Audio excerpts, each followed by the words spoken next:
Okay, so before we get started into discussing some of these things, if you guys don't care, we'll bow our heads and go to God in a word of prayer. Brother David, would you care to lead us in a word of prayer?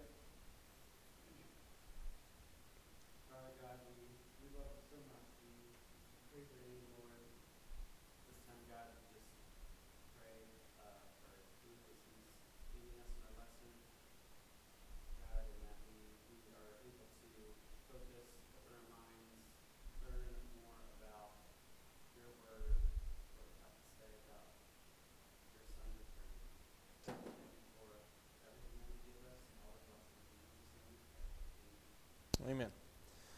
All right. We're going to be looking at a few different quote-unquote headlines and some subcategories of these things. The first one we're going to look at is the certainty of His coming. The certainty of His coming. So there's kind of and I tried to break these down kind of like he did here. The first thing of these we'll look at is how we can know the certainty of His coming is it was proclaimed by angels at His ascension. Let's look at Acts chapter 1, verses 9 through 11. Some of these passages we'll see kind of repeat, or parts of them will repeat, and that's fine. It just helps kind of show the proof is there and that we can trust in the Scriptures and what they have to say. So Acts 1, verses 9 through 11 says, "And when he had said these things, as they were looking on, he was lifted up, and a cloud took him out of their sight. And while they were gazing into heaven as he went, behold, two men stood by them in white robes, and said, 'Men of Galilee, why do you stand looking into heaven? This Jesus, who was taken up from you into heaven, will come in the same way as you saw him go into heaven.'" So this is a proclamation that shows, he is coming back, and actually he's going to be coming back the same way he went up. We're going to see that. We're going to see that again under one of our next categories as well. This was also proclaimed by the apostles, and I'm going to have some of you guys join in and help me read these as well. So let's look at what Peter said in Acts chapter 3, verses 19 through 21. And to save from time, I'm just going to pick on people. Kyle. 19 through 21, chapter 3. "Therefore repent and return, so that your sins may be wiped away, in order that times of oppression may come from the presence of the Lord, and that he may send Jesus, the Christ, appointed for you, whom heaven must receive until the period of restoration of all things, about which God spoke by the mouth of his holy prophets from ancient times." Okay, so we see this from Peter. We will see it from Paul. This comes from the letter to the Corinthians and the Thessalonians and Timothy as well. But in Corinthians, let's look at 1 Corinthians chapter 11, verse 26. A lot of passages this morning, but good to read through these. 1 Corinthians 11, 26. This is a short one. I'll go ahead and capture this for us. "For as often as you eat this bread and drink this cup, you proclaim the Lord's death until" what? Until He comes. Which means what? He's going to come, right? It's a proclamation. He's going to come again. Just a few chapters over in chapter 15, verses 22 through 23. Jeff, would you care to grab that one for us? 15, 22 through 23. Yes. "For as in Adam all die, even so in Christ all shall be made alive, but each one in his own order. Christ first fruits, afterward those who are Christ at his coming." Let's go ahead and grab 24 as well. "Then comes the end, when he delivers the kingdom to God the Father, when he puts an end to all rule and all authority and power." Okay. So how is this going to be brought to God if He doesn't come here, right? So this follows suit. All right. Let's go ahead and look at the Thessalonians. This is 1 Thessalonians 1, 9 through 10 now. 1 Thessalonians 1, 9 through 10.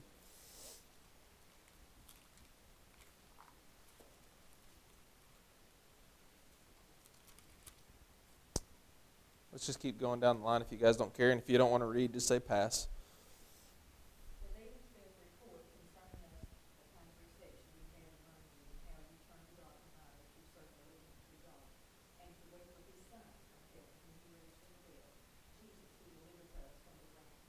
Okay, that first part of verse 10 especially there, and to wait for his Son from heaven. Meaning this is where he's going to come from. The certainty of his coming is there. All right, just a chapter over, chapter 2 and verse 19.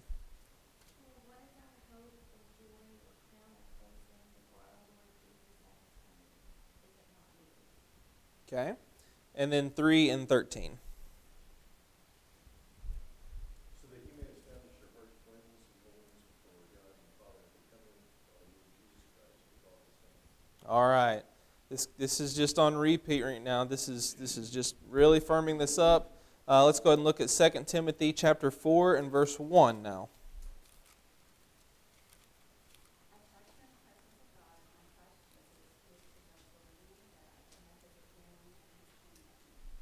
Okay, thank you. And then the last one I have is Hebrews 9, 27 through 28.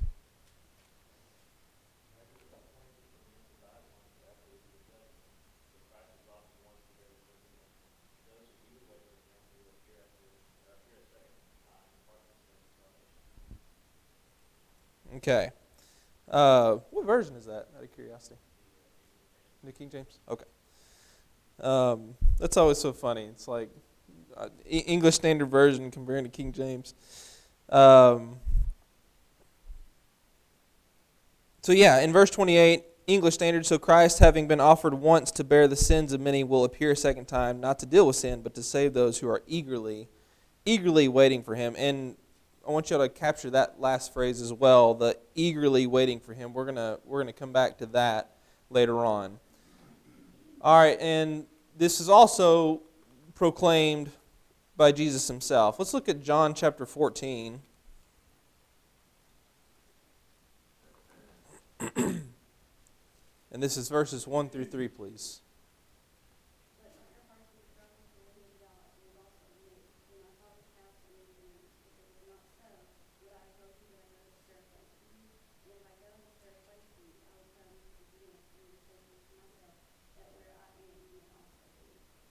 All right, and it's kind of interesting to me that we have plenty of evidence just off of the passages previous that there is a certainty to this coming. I am coming again, and then I think about this reading in chapter 14, and I think about, isn't it interesting the words he used, saying, "I've gone and prepared a place for you." Why would I prepare a place for you if I wasn't expecting to come and get you and bring you there?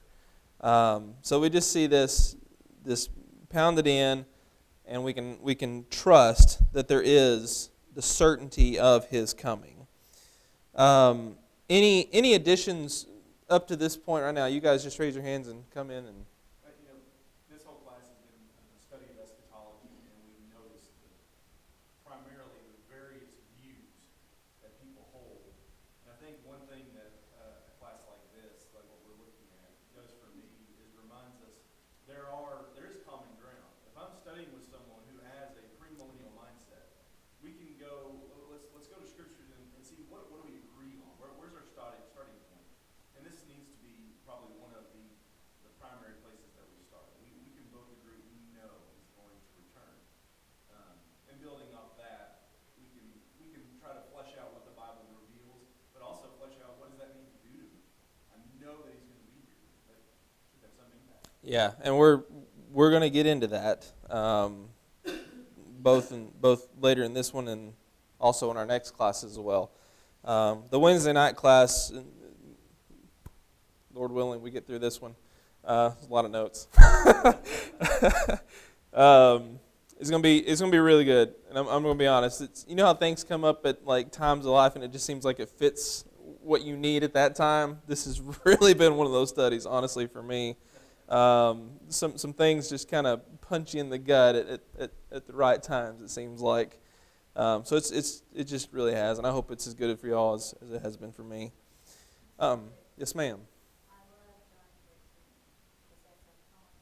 Mm-hmm.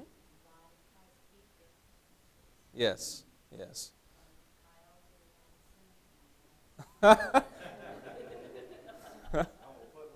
Carol speaking on behalf. Carol speaking on behalf of the elders says.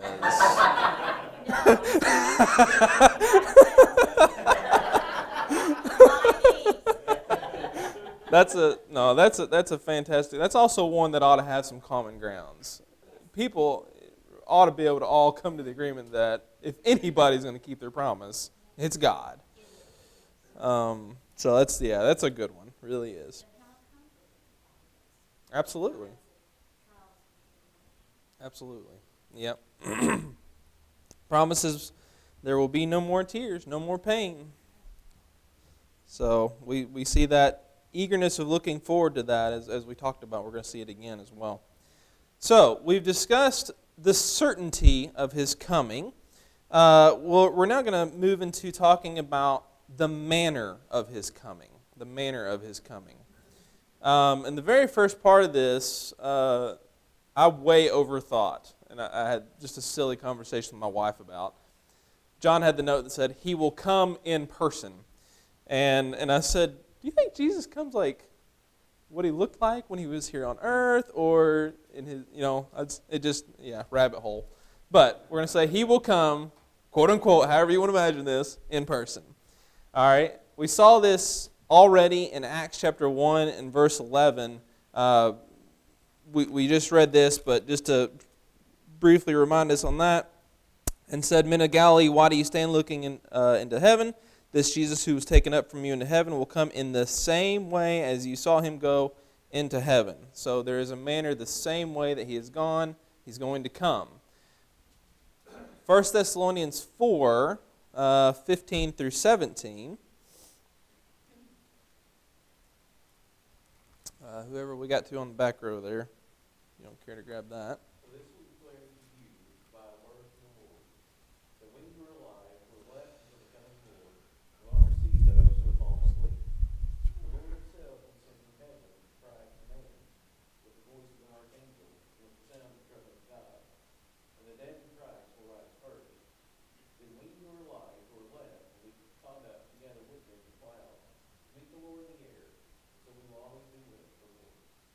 Okay, so where are we going to meet the Lord?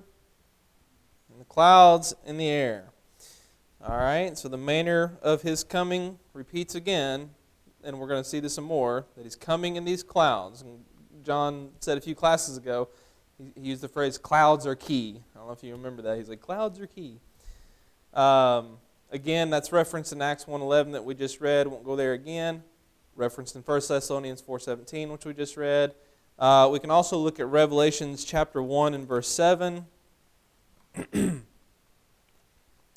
it says, Behold, He is coming with the clouds, and every eye will see Him, even those who pierced Him, and all tribes of the earth will wail on account of Him. Even so, amen. So, we again see this manner coming in the clouds. And He will come without warning. Without warning.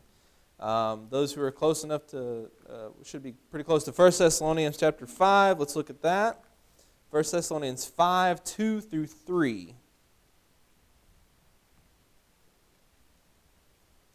1 Thessalonians 5, 2 through 3.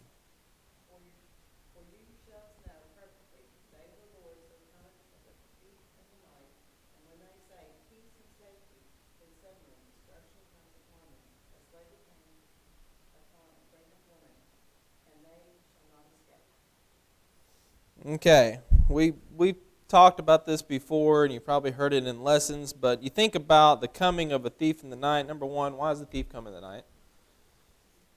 Yeah, it's a surprise, right? You're not really expecting that. You're not maybe as alert to that. I mean, we can lock our doors, but that's not going to hold the Lord from getting in, is it? All right, let's look at 2 Peter 3 and verse 10. But the day of the Lord will come like a thief, in which the heavens will pass away with the roar, and the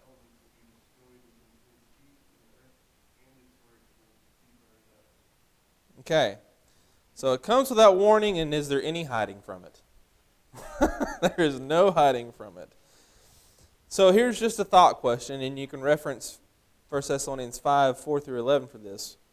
What about those who are faithful? What about those? What happens with those?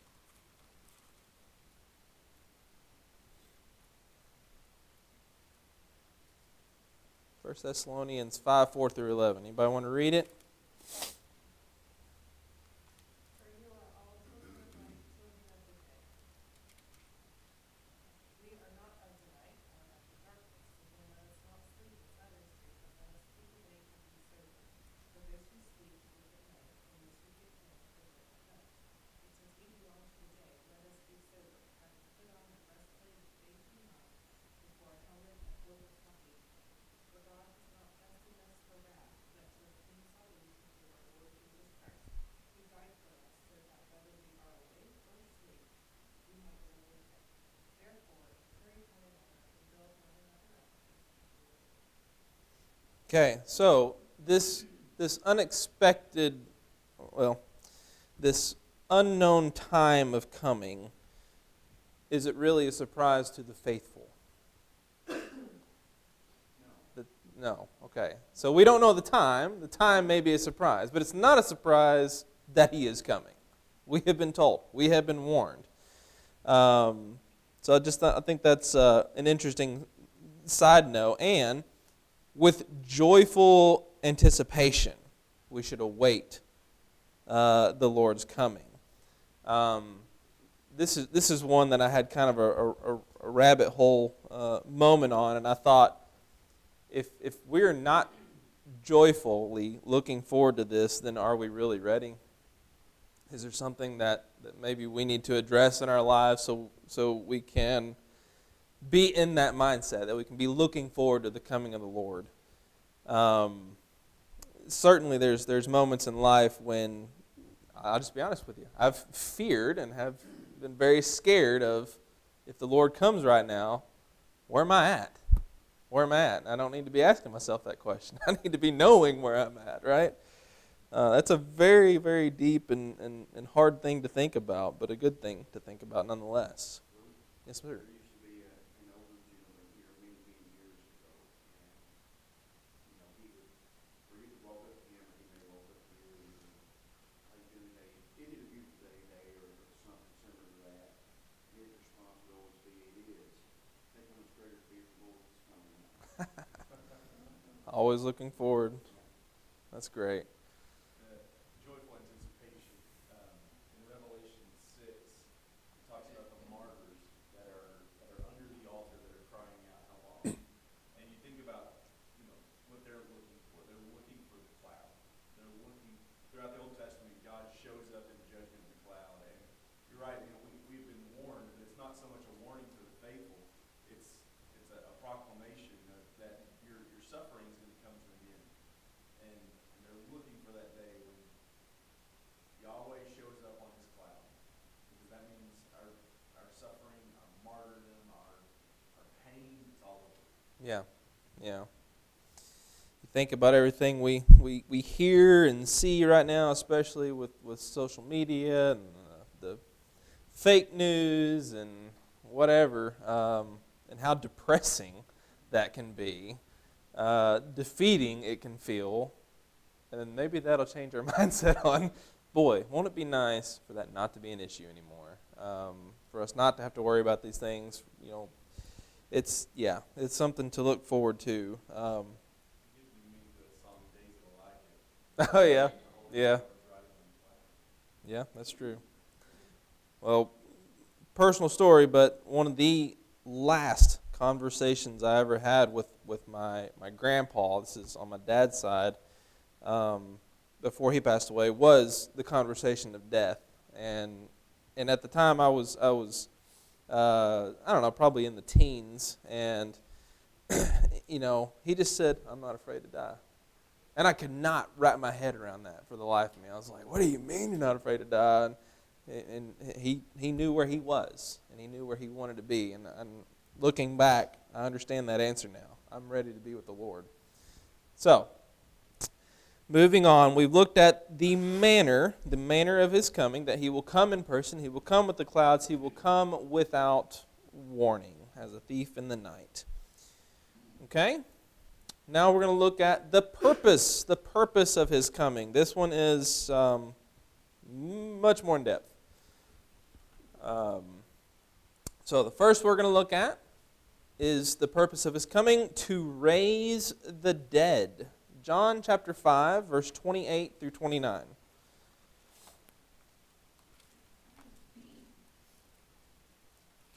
John 5, 28 through 29. Do not be amazed at this, for the time is coming when all who are in their graves will hear his voice and come out. Those who have done what is good will rise to live, and those who have done what is evil will rise to be condemned. Isn't it interesting that he starts that statement with, don't be surprised by this, but there's going to be some weird things happening. You know, of like, who wouldn't be surprised by that? Do not marvel at this. That's always an interesting topic because especially when you know, have a discussion about cremation versus Oh, yeah. burial, or you know what I mean, like, you know, how are you going to be raised from the, you know, Yeah. it's just going to happen, you know, I mean, you don't need the physical body to Right. put that together. Yeah. Yeah. Well, I mean, he made Adam out of dirt. Sure, he can make someone out of ash. I don't know. Just saying. Sprinkled across the sea somewhere, I'm sure.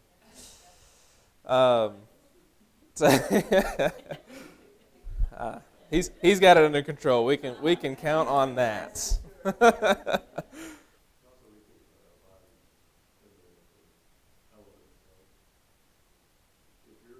older than 7 years old, the body that you have isn't the body that you were born in. You have cells that are dying all the time. Only some of your brain cells and a few other different types of cells you actually keep throughout your life. Yeah. Your whole body's being remade all the time. Yeah, that's a Don't get wrapped up in that. yeah. Yeah. God's got that stuff figured out. Yeah. Yeah. It's those old rabbit holes, man. We like to chase them. That's what happens late at night. All right. So there's two notes that John added to this that I thought were good to bring out as well. One being, note that there is but one resurrection, including both the good and evil. And that will occur at one time, or quote unquote, the hour. And as Paul said, there will be a resurrection of the dead, both of the just and the unjust. Acts 24:15. All right. Let's look at those who are alive at the Lord's coming. First being from 1 Corinthians 15. 1 Corinthians chapter 15, verses 50 through 54. I tell you this, brothers, flesh and blood cannot inherit the kingdom of God, nor does the perishable inherit the imperishable. Behold, I tell you a mystery. We shall not all sleep, but we shall all be changed. In a moment, in the twinkling of an eye, at the last trumpet. For the trumpet will sound, and the dead will be raised imperishable, and we shall be changed. For this perishable body must put on the imperishable, and this mortal body must put on immortality. When the perishable puts on the imperishable, and the mortal puts on immortality, then shall come to pass the saying that is written. Death is swallowed up in victory. O death, where is your victory? O death, where is your sting? Thank you very much. So that's some pretty in-depth thought there, at least for me to think about. In the twinkling of an eye, we're going to be changed. You just think you can't even snap that fast. I mean, it's going to happen very quickly. Right? Yeah. Yeah. Yep. Right. Yep. That's good. All right. And then also follow up with this, which we've already looked at, but 1 Thessalonians 4:16 through 18 is that then we will be caught up to meet the Lord in the air. Okay? So we're going to be changed in the twinkling of an eye. We're then going to be caught up to meet the Lord in the air. John added the note, contrary to the view that Jesus has yet to establish his kingdom on earth, he has been ruling over his kingdom since he first ascended to heaven. In fulfillment of prophecy that God would raise up the Christ to sit on the throne of David, Jesus was raised from the dead and made Lord. Acts 2:30-36. He is also given all authority. Let's look at Matthew chapter 28. Matthew chapter 28, verse 18.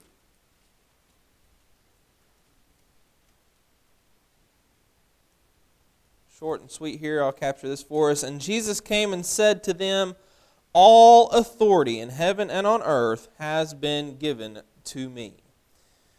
And then let's follow up with that. Ephesians chapter 1, verse 20-22. Let's see, wait to Debbie on that one, I think.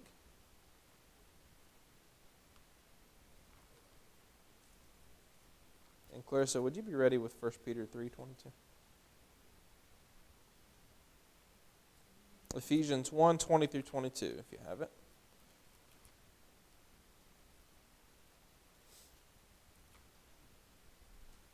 That he worked in Christ when he raised him from the dead and seated him at his right hand in the heavenly places, far above all rule and authority and power and dominion, and above every name that is named, not only in this age, but also in the one to come.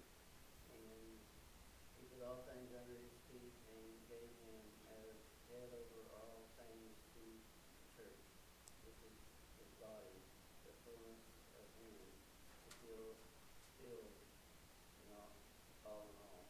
Thank you very much. In rereading that last night, I kept thinking about that phrase, far above all rule and authority. You know, we understand that he has been given all authority, but it doesn't just say that. It doesn't leave it there. It doesn't just say, and he doesn't continue to say just given all authority here. Far above. You think this is just completely way out there over everything submitted to him, everything under his feet. How powerful that is. Anything to be added up to this point, by the way? It brings an image up when you say that. We've got my younger cousins that listen. It's funny because them and my sons, they kind of conspire together, like, let's do this. We went camping the other day, and they've got all these plans. We're going to get up, we're going to do that. And they can make their little plans in their kingdom, but they're living in my kingdom. And I just got to laugh at it, like, you think you're going to get up and go fishing at midnight, but that's not going to happen. And it just makes you think of the kingdoms of this world. And we're all living in his kingdom, whether we're a part of it and we're subject to it or fighting and rebelling against it, but the plans we might make. We're just pillows and blankets, man. Little forts. Sorry. You know, kids build forts out of pillows and blankets. It's nothing. Bad connection. That's a Luke Hellism for you. All right.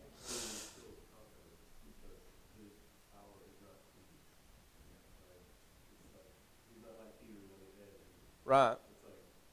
Yeah, this is it. Yeah, this is it. I mean, and we see elsewhere as well, I mean, every single knee is going to bow. Regardless of who you think you are, how strong you think you are, whatever, every knee will bow. All right, let's look at 1 Peter 3:22. Jesus gone into heaven and is at God's right hand, with angels, authorities, and powers in submission to him.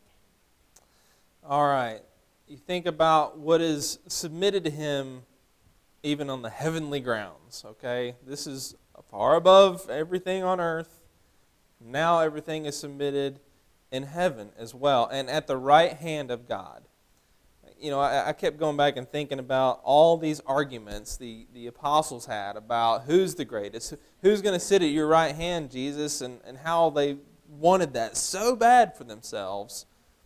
But Jesus, in his humility, gets to be seated at the right hand of God, his Father. I mean, this is very powerful stuff to think about. All right. Next, Christians are said to be in His kingdom. Colossians 1:13.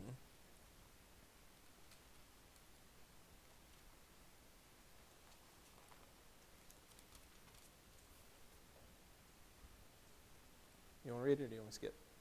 Okay. For he rescued us from the domain of darkness and transferred us to the kingdom of his beloved Son. All right. And then let's follow that up with Revelations 1:9.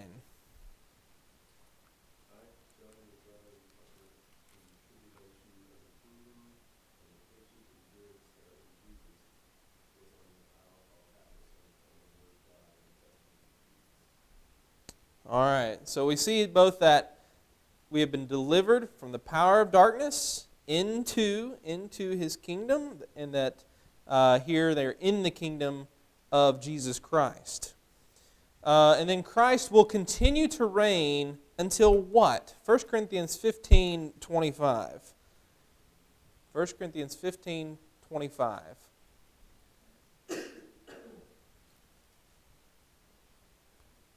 I think we're to you, Jeff. For he must reign till he has put all enemies under his feet. All right. So he's going to reign until all enemies are put under His feet. And we're going to add the note here that His reign will be concurrent with the fact that enemies are still present. And we can reference Psalm 110, verses 1 through 2 on this. Thus, Christ is now the King of Kings, the Lord of Lords. Let's look at 1 Timothy 6:15.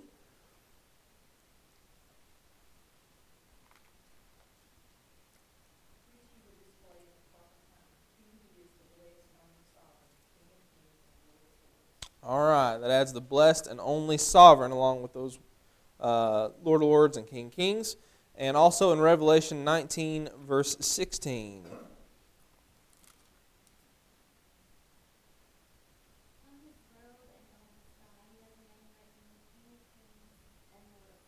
All right, thank you guys very much.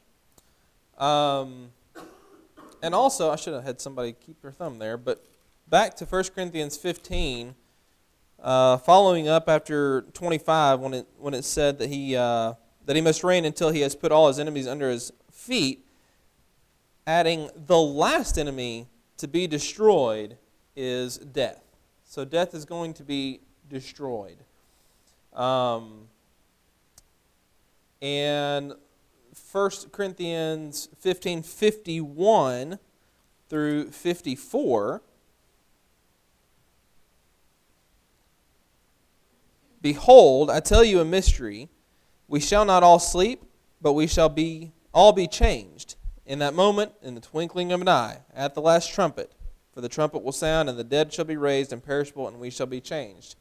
Won't reread all of that, but just want to add that to that section. I got to look at I missed some notes here.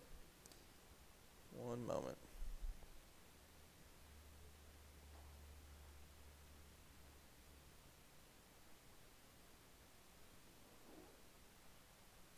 Okay, yeah. So we're going to see these things take place when the coming of the Lord comes and He raises the dead. All right? So when Jesus comes, it will not be to set up His kingdom, but to deliver up His kingdom. Paul told this to the Corinthians in 15:23 through 26.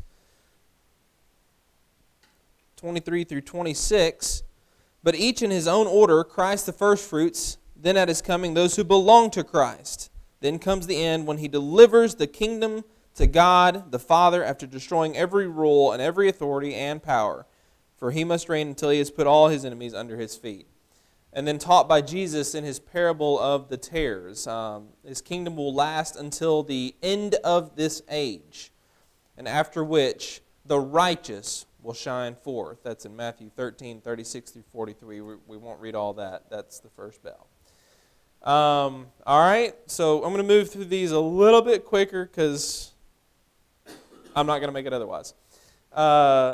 So, Part C, The purpose of his coming, to judge the world and punish evil. So God has appointed a day in which he will... I'm sorry, okay. He has appointed a day in which he will judge the world. We see this in 2 Peter 3, verse 7. Who is the judge? Christ. Then, for reference, Acts 17:31, 2 Corinthians 5:10. What is the standard by which we are judged? The Word. We can look at John 12 and verse 48.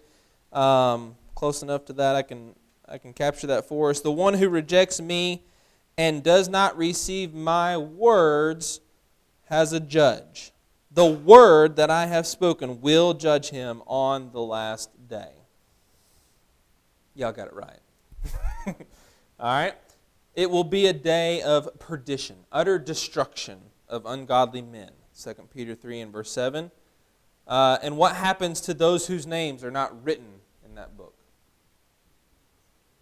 They'll be destroyed. They'll be cast into what? The lake that burns, right? Revelation 20, 11 through 15.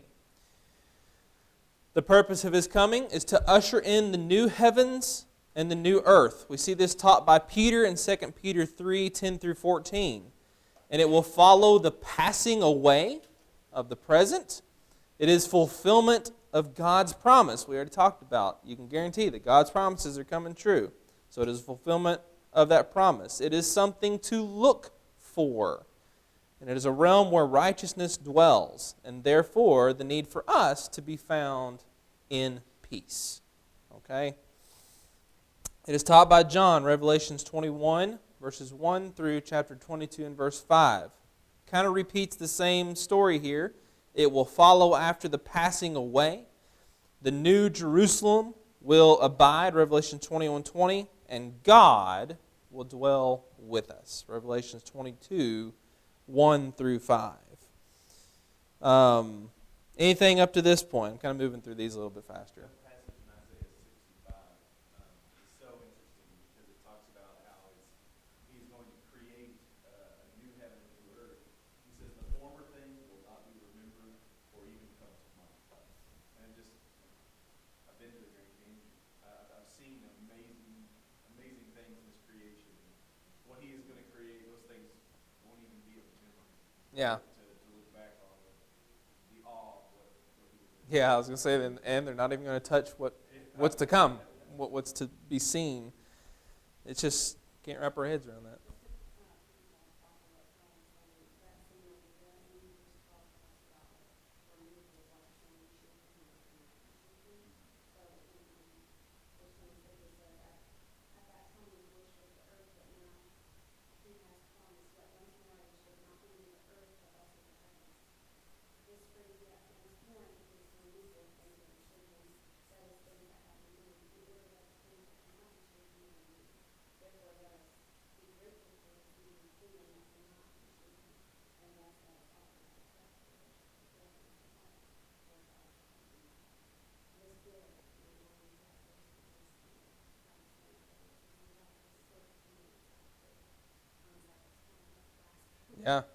Yeah.